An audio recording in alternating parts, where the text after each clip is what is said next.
안녕하세요. 응급의학과 김동훈입니다. 자, 오늘은 심정지에 대한 공부를 하겠습니다. 일단 심정지에 대해서는 여러분들 응급의학 블록 시간에 자세히 다루었죠. 일단 앞부분에서는 간단하게 심정지 환자에게 시행하는 심폐소생술의 절차, 순서에 대한 것을 간단히 공부하고 그 다음에 케이스를 몇 개 보면서 어떤 식으로 심정지 환자를 진단하고 치료하는지 공부해 보도록 하겠습니다. 자, 성인 심정지 가이드라인에 나오는 알고리즘이죠. 2015년에 나온 가이드라인이고요. 2020년 업데이트가 배포되었습니다. 여러분은 2015년 걸로 배웠는데 이제부터는 2020년 버전으로 한다는 거죠. 큰 차이는 없습니다.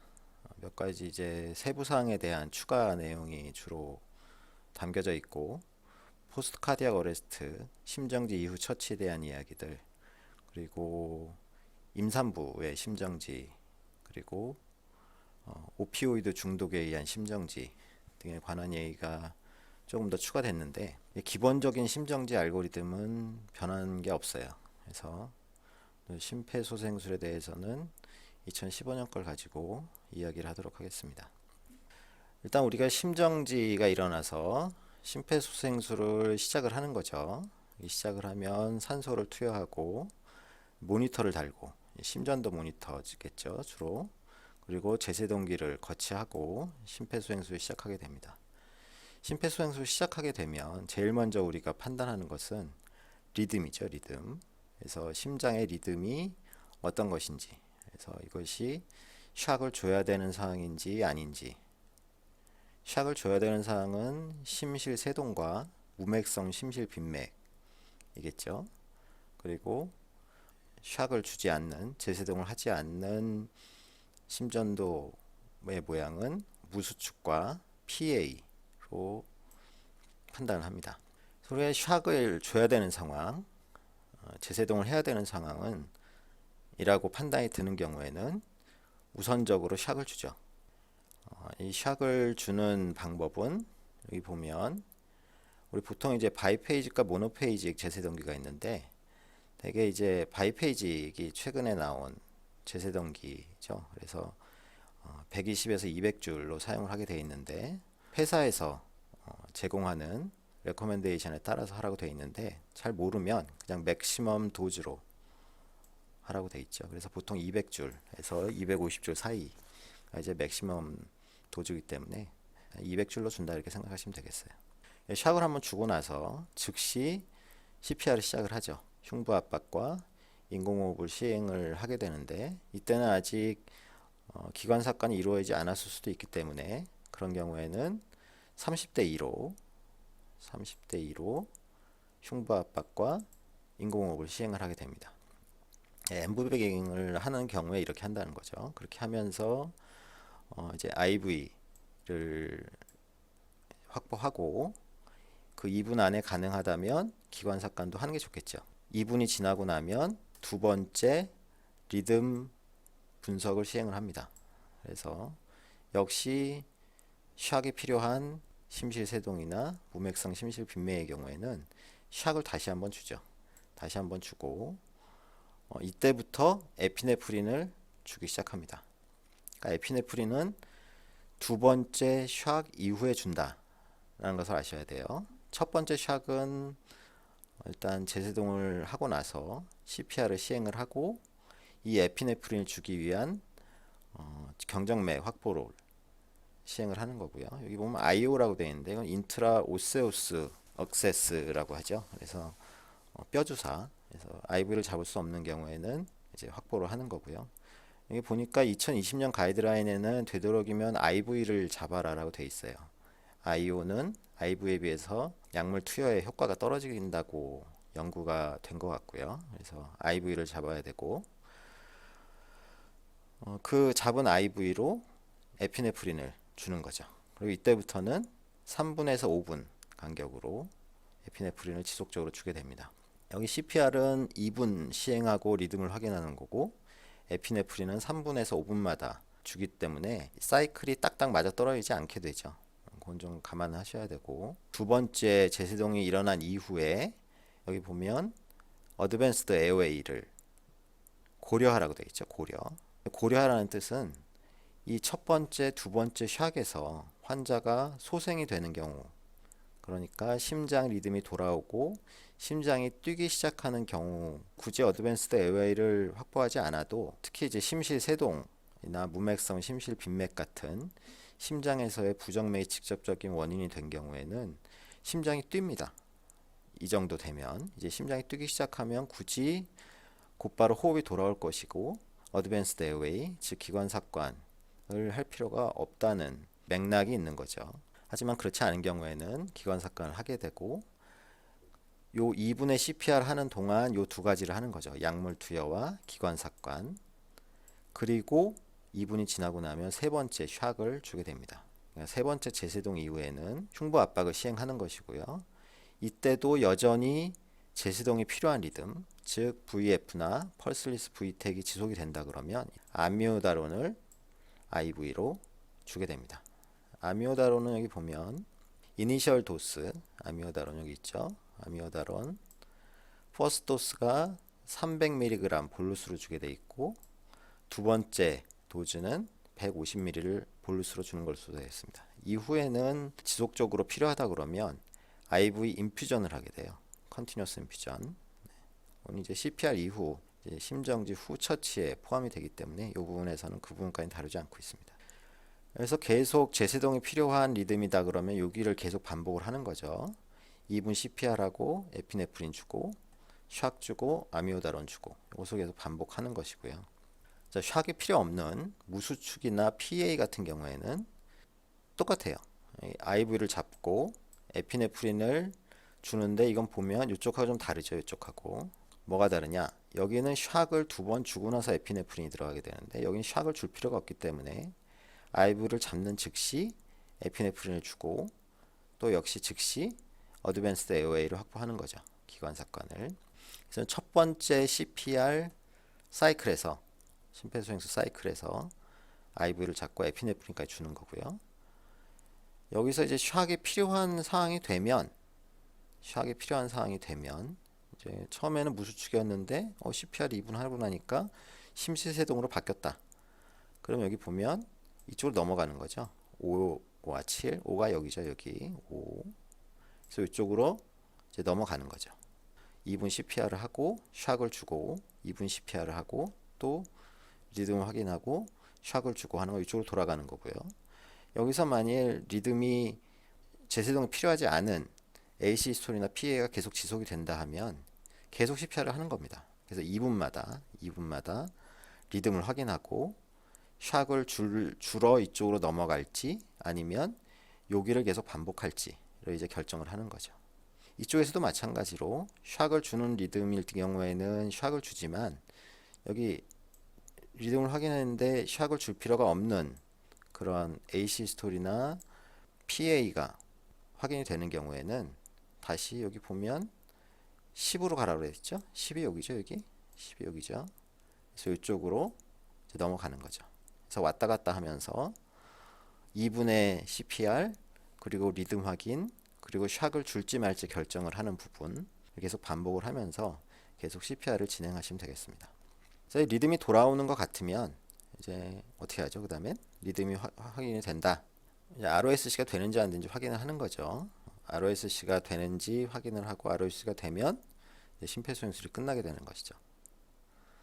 자, 여기 보면 ROSC에 대한 얘기가 여기 좀 써져 있는데 펄스를 이제 만져보는 거죠. 펄스와 혈압을 재서 ETCO2에 대해서는 배웠죠. ETCO2 모니터링도 이제 같이 시행을 하게 되는데 ETCO2는 언제 시행하는 거냐면 여기 보면 여기 카프노그래피라는 게 있죠. 이게 ETCO2예요. 첫 번째, 두 번째 샥을 주고 나서 계속 돌아오지 않는 경우에는 ETCO2 날숨에서의 이산화탄소를 측정하는 거죠. 그래서 이걸 측정하는 모니터가 있어요. 이 모니터를 보고 있다가 이게 40 이상으로 갑자기 증가된다. 이게 원래 심정지가 일어난 상태에서 흉부 압박을 하고 있으면 이게 보통 한 10에서 20, 뭐 높아야 30 정도가 유지가 돼요. ETCO2가. 근데 이게 40 이상으로 증가되면 이거는 ROSC가 됐다라고 우리가 판단을 하고 이제 펄스를 만져보는 거죠. 그런 방법이 있고 ROSC를 확인하는 방법이, 또 하나의 방법은 혈압을 재는 거죠. 그래서 혈압을 재는 모니터로서 우리가 그냥 이렇게 BP 커프를 감아서 하는 모니터도 있지만 A라인 동맥에 그 카테터를 집어넣어서 혈압을 직접 지속적으로 컨티뉴어스 모니터링 하는 방법이 있죠. 그래서 그 A라인에서 웨이브, 그죠? A라인에 웨이브가 나온다는 거는 맥박이 있다는 얘기죠. 우리가 맥박을 만지는 것 외에도 눈으로 확인할 수 있는 웨이브가 동맥혈 혈압 감시 기구에서 관찰이 되는 경우에는 ROSC가 됐다라고 판단하는 거죠. 그래서 ROSC가 됐다 판단하는 건 첫째, 펄스가 만져지는 것, 그죠? 두 번째, ETCO2, ETCO2가 40 이상으로 오르는 경우, 이게 40 이상으로 오르는 경우, 그리고 세 번째, A라인에서 웨이브가 관찰되는 경우를 볼 수 있겠어요. 이 세 가지 경우에는 이제 CPR이 끝나는 거죠. 맥박이 돌아온 거기 때문에 그걸 우리가 ROSC라고 한다는 걸 여러분들 배웠죠.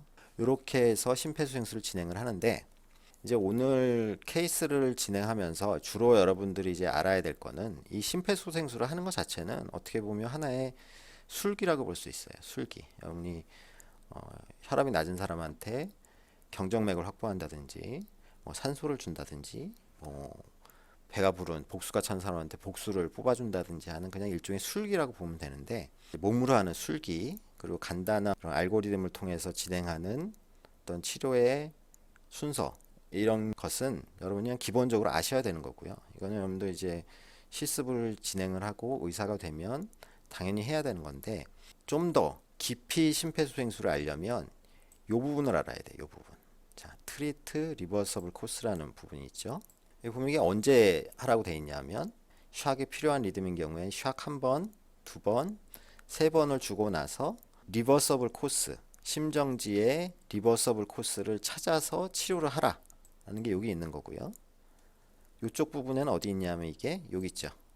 트리트 이리버서블 코스. 그래서 무수축이나 PEA 같은 재세동이 필요하지 않은 리듬인 경우에는 첫 번째 CPR 사이클이 진행이 되고 나서 두 번째 리듬에서 여전히 상황이 지속이 되는 경우에는 리버서블 코스를 찾으라 이거죠. 리버서블 코스를 찾으라는 이유는 심정지를 일으킨 원인이 있는데 원인이 무수히 많겠죠. 그 원인들 중에 우리가 즉시 치료해낼 수 있는 가역적인 어떤 원인들에 대해서 빨리 찾아서 치료를 하라 이거죠. 이걸 교정을 하면 심정지가 좀 더 빨리 회복될 수 있겠다라는 생각을 하는 거고, 그 리버서블 코스, 가역적인 심정지의 원인은 여기 보시다시피 10가지를 이야기를 하죠. 흔하면서 치료 가능한, 치료 가능하지 않은 건 우리가 지금 알아봤자 어떻게 할 수가 없기 때문에, 그래서 이것을 어떻게 얘기하냐면 H로 시작하는 5개, 그리고 T로 시작하는 5개. 그래서 H, T, 5H, 5T 해서 요게 이제 우리가 리버서블 코스라는 거죠. 교정을 하려면 당연히 찾아야 되겠죠. 원인이 뭔가를. 오늘 케이스는 이제 이 부분에 집중을 한다라고 생각하시면 되겠어요. 자, 첫 번째 케이스를 보겠습니다. 자, 첫 케이스는 남자 49세 환자고요. CC는 체스트 페인이라고 되어 있고 발병 일시는 3시간 전. 고혈압이 있고 내원 3시간 전 아침 6시에 흉통이 있었고 5분에 10분 정도 있었고 2, 3분 괜찮아지다가 다시 5에서 10분 정도 계속 반복되었다. 그래서 집 근처에 있는 산청의료원에 갔는데 거기서 ST 엘리베이션 의심이 된다는 소견으로 병원에서 119에다 신고를 한 거죠. 예. 지역 병원에서는 이송 인력이 없고 뭐 구급차도 없고 이래서 위중한 환자들은 119를 통해서 환자를 전원하는 경우가 심심치 않게 있어요. 그런데 이제 오는 도중에 119 구급대가 환자를 싣고 우리 병원으로 오는 도중에 8시 50분이면 내원 약 한 10분 전쯤 되겠네요. 여기 14분에 기록이 되어 있으니까 약 한 10분 전쯤에 VF가 생겼고 심실세동이 생겼고 제세동을 시행하고 응급실로 들어왔다 이렇게 되어 있죠. 자, 이건 봐선 너무 간략하게 써 있어서 어떤 상황인지 잘 파악이 안 돼서, 자, 이거는 이제 119 구급대에서 작성한 구급활동 개요서라는 것입니다. 좀 내용을 읽어보면요. 흉통으로 산청군 보건의료원에서 심근경색이 의심돼서 이제 산청 구급대에 출동을 의뢰했고요. 병원에 도착한 게 8시 23분이었고, 네, 처음에 도착했을 때는 통증이 있고 양쪽 어깨에 통증이 있었지만 의식이 명료하고 바이탈 사인은 비교적 스테이블해 보이죠. 세츄레이션도 99%고요. 그래서 걸을 수 있다고 해서 구급대원의 부축을 받아 구급차에 탑승한 걸로 되어 있고, 구급차에 탑승하면 이게 이제 여기 보면 특수구급, 특별구급이라고 되어 있는데요. 특별구급이라고 되어 있는데 이 특별구급이란 뜻은 119 구급대 구급차 중에 CBU도 심전도를 촬영해서 그 시스템으로 전송할 수 있는 체계를 갖추고 있는 그런 차량과 그런 능력을 갖추는 그 구조사가 탑승한 구급대 구급차를 의미합니다. 그래서 여기서 열도리드 심전도를 측정해서 이제 전송을 했고, 전송을 했더니 우리 병원 순환기내과 선생님이 교수님이 보시고 스테미가 의심되니까 CAG 가능한 경상대 병원으로 이제 이송을 하기로 결정이 됐죠. 그래서 이제 이송을 해서 오는 도중에 약 8시 45분에, 여기 보면 병원 도착은 8시 52분이라고 되어 있네요. 약 병원 도착 7분 전이죠. 바이탈이 스테이블 했었는데 도착 직전 8시 50분 2분 전에 구급차 내에서 갑자기 심정지가 왔어요. 의식이 없고 호흡도 없고 맥박이 촉지가 안 되는 상황이어서 구급차 내에서 우리 소방대원들이 기도 확보와 흉부 압박을 실시하고 AED 제세동기를 부착을 하고 거기서 심시세동 소견이 보여서 샥을 주고, 샥을 준 이후에 환자가 ROSC가 되고 의식 상태가 통증 반응에 자극을 하는 정도, 통증 자극에 반응을 하는 정도로 이제 응급센터로 이송이 된 거죠. 예, 그래서 인계를 한 걸로 되어 있고요. 다시 한번 보면 내원 당시에 어떠했는지 기록이 없는데 간호 기록을 한번 볼까요? 내원 당시에 간호 기록은 여기 보시면 응급실에 이제 내원한 걸로 돼 있죠. 스테미 의심 소견으로 내원하였고 의식이 명료하다고 돼 있네요. 그죠? 의식이 명료하고 심전도 모니터와 산소 포화도 모니터를 시작을 했고, 이런 경우에 이제 내원하고 나서 무엇부터 해야 될까요? 스테미 환자가 심시세동이 생겨서 심정지가 온 거죠. 그래서 처음 심전도를 찍었죠. 심전도를 찍었더니 ST 엘리베이션이 저명하게 보였네요. 그죠? V1, 2, 3에 저명한 ST 엘리베이션이 보이고, 자, 우리 구급대에서 또 제공한 정보가 있는데요. 그래서 심정지가 왜 왔을까? 그래서 우리 구급대에서 이제 제공한 심전도를 봤어요. 봤더니 보면 이제 그 처음에 이제 구급차 내에서 119 구급차 내에서 그 시스템으로 전송을 했던 심전도죠. 그러니까 여기 아까 보면 여기서 이 부분이죠. 이 부분은 이송 중에 스테미가 의심돼서 심전도를 전송을 한 거죠. 이렇게 전송을 했더니 확대를 해드릴게요. 보시면 여기서도 지금 V1, 2, 3에 ST 엘리베이션이 보이죠. 내원했을 때는 더 심해졌고, 그러니까 이 상태에서 어떻게 됐냐면 이게 이제 심정지가 일어났을 때 그 심전도인데 모니터죠. 이거는 모니터. 이렇게 불규칙한 톱니바퀴 모양의 심실세동이 보였죠. 그래서 이 상태에서 이제 심폐소생술을 진행하면서 샥이 여기 들어갔다고 되어 있죠. 샥이 들어갔고 제세동이 시행이 됐고, 제세동 시행 이후에 여기 보면 심장 리듬이 이제 정상적으로 네로우 QRS가 보이는 소견이 있죠.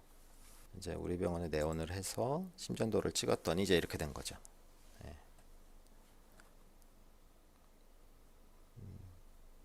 심실세동은 회복이 된 거죠. 심실세동은 회복이 됐고, 그러나 ST 엘리베이션 MI는 여전히 있는 상태고, 바이탈 사인은 어땠을까요? 바이탈 사인 보니까 내원했을 당시에 혈압이 150에 100, 그리고 하트레이트가 96회, 호흡수는 22회, 그리고 체온은 35도, SpO2는 96, 의식은 아까 명료하다고 써 있었죠. 예.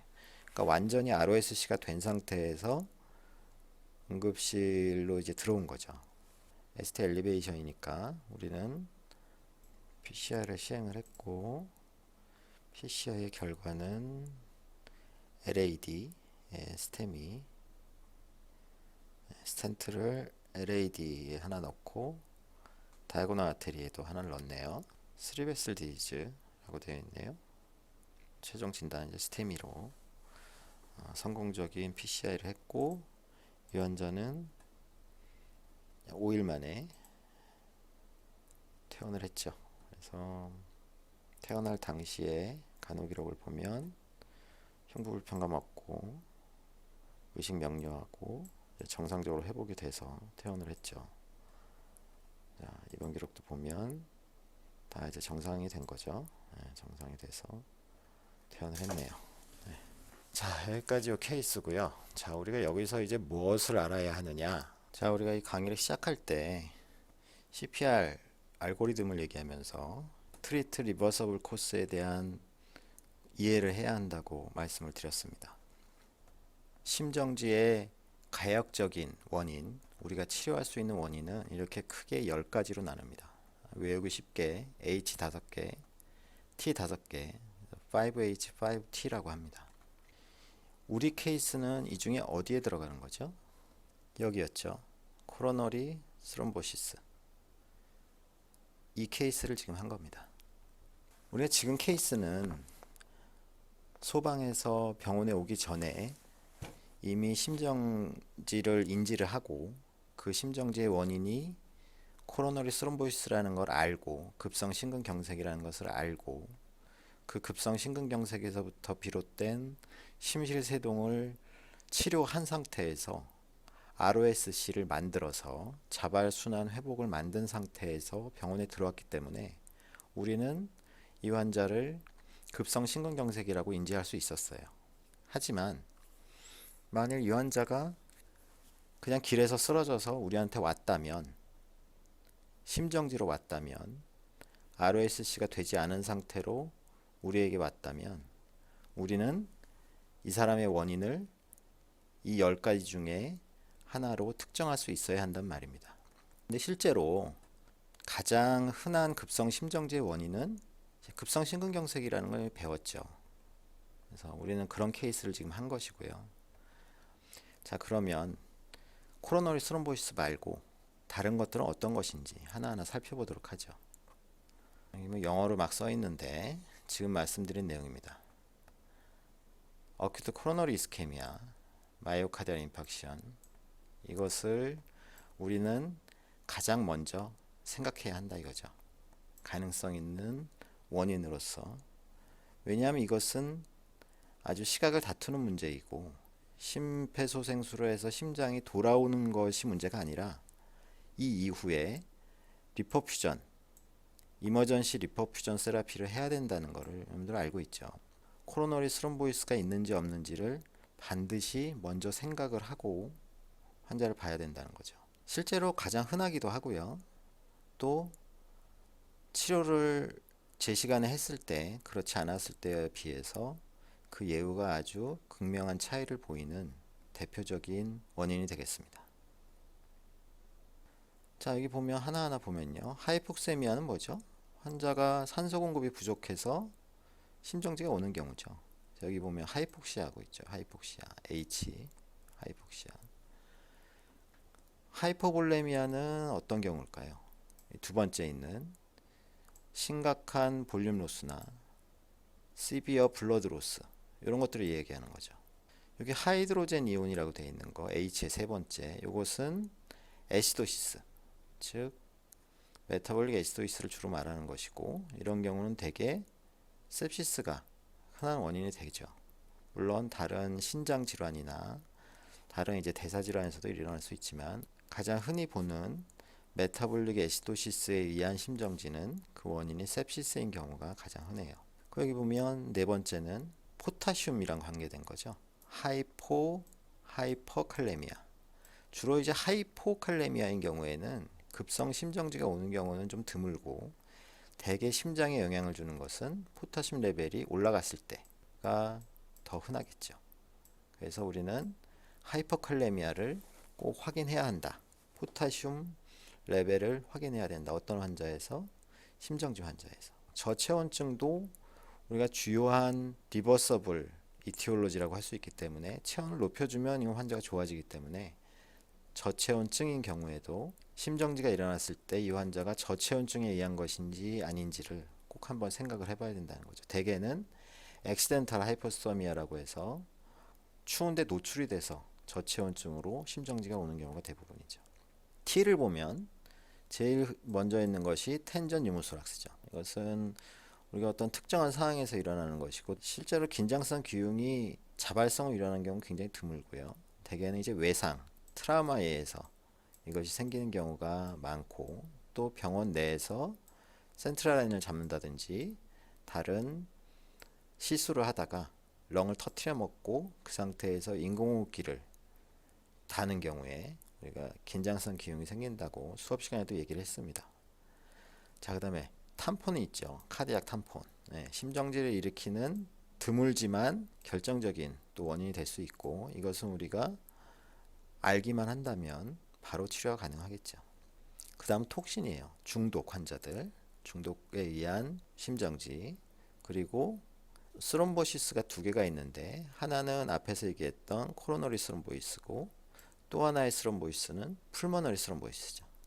그래서 풀머너리 스롬보엠볼리즘, 우리 보통 PT라고 하는, 혹은 P2라고 그냥 약자로 쓰기도 하죠. 풀머너리 엠볼리즘. 그래서 여기 있는 이런 원인들을 심정지 환자에서 리버서블 코스로서 우리가 찾아야 한다는 거예요. 그래서 말씀드렸듯이 하이포볼레미아인 경우에는 시비어 볼륨로스나 시비어 블러드로스, 출혈이 있는 경우 생각해야 되고, 하이폭세미아는 폐질환인 경우가 흔하겠죠.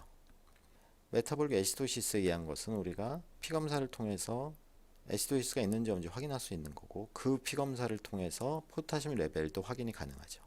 그래서 혈액 검사도 우리가 심정지에서는 주요한 다이아그노스틱 툴이 되는 거죠. 꼭 피를 뽑아서 딴 걸 보겠다는 게 아니고, 이 사람의 애시도시스가 심해서 심정지가 왔는지, 하이퍼칼레미아 때문에 심정지가 왔는지 하는 걸 생각하라는 거죠. 저체온증은 우리가 상황을 보면 아는 거고, 텐저니모소락스 같은 경우는 청진이나 우리가 임상적인 상황을 보고 알 수 있고, 이런 경우는 되게 이머전시 니들 디컴프레션을 해서 호전시킬 수 있겠죠. 카디악 탐포네이드는 우리가 쉽게 알기는 어렵고요. 에코카디아그래피를 통해서 페리카디아 이퓨전이 있고 심장이 눌리는 것을 확인함으로써 알 수가 있고, 이것은 신속한 페리카디오 센테이스를 통해서 환자를 살릴 수 있겠죠. 톡신의 경우는 우리가 약을 먹은 거기 때문에 그 약제를 찾아보면 될 것이고요. 코로너리 썸보이스는 MI이기 때문에 MI에 관련된 증상, MI를 일으키는 상황들을 우리가 생각하면 되겠고, 마지막으로 풀모너리 스롬보 엠볼리즘 같은 경우는 DVT가 잘 생기는 계속 누워있는 사람이라든지 수술 후 환자라든지 이런 경우에 우리가 풀모너리 스롬보 엠볼리즘을 심정지의 원인으로 생각할 수 있다는 거죠. 오늘은 가장 흔하고 가장 쉽게 접근할 수 있는 코로너리 스롬보시스에 대해서 케이스를 봤고요. 이제 다음 시간에는 조금 더 복잡한 다른 5H, 5T 케이스를 시간이 되는 대로 공부해 보도록 하겠습니다. 수고하셨습니다. 자, 다음 시간이 되기 전에 여러분들 시간이 좀 있으니까요. 응급의학 블록 시간에 다뤘던 내용을 좀 복습을 해갖고 오시면 더 도움이 될 것 같습니다.